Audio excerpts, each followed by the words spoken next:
հետ Պարոն Պետրոսյան մեկ անգամ չէ, որ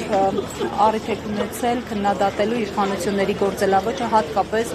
արդարադատության համատեքստում։ Այս անգամ ինչ ակնկալիքներով եք օրինակ այստեղ Դատարանի բակում ինչպիսի հանգուցալուծում ակնկալել, եթե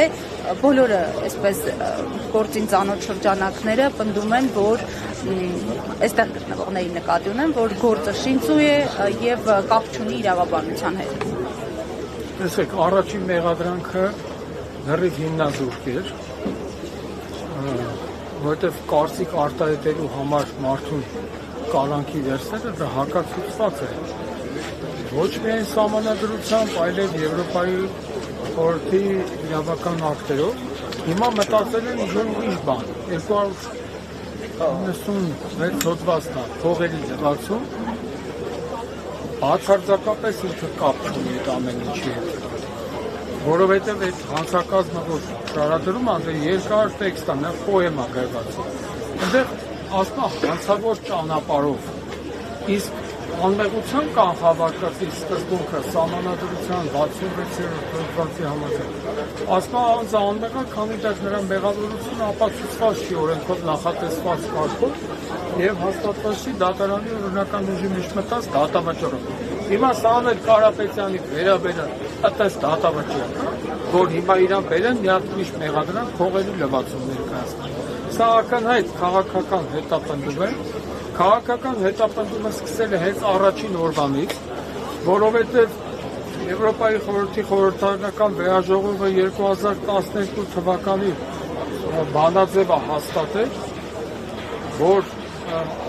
կարծիք արտահայտելու համար մարդուն հետապնդելը, անհամաչափ արդարացություն կիրառելը,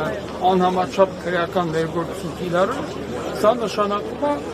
քաղաքական բանտարկյալ։ Սամվել Կարապետյանը քաղաքական բանտարկյալ է, ես բարձրացնում եմ, թող սա ֆիքս է, ուրիշ տարբերակ ստեղ չկա։ Պարոն Պետրոսյան, քաղաքական հետապնդումները կարծես շարունակվում են նաև հոգևորականների նկատմամբ։ Հոգևորականների նկատմամբ էլ է շարունակվում, այսօր իրական հանցագործները հերսով ազատության մեջ վխտում են, ազատության մեջ կյանքը վայելում են, բայց հայրենանավեր մարդիկ այսօր անազատության մեջ են։ Սա է Նիկոլ Փաշինի Հայաստանը, նոր Հայաստանը, իր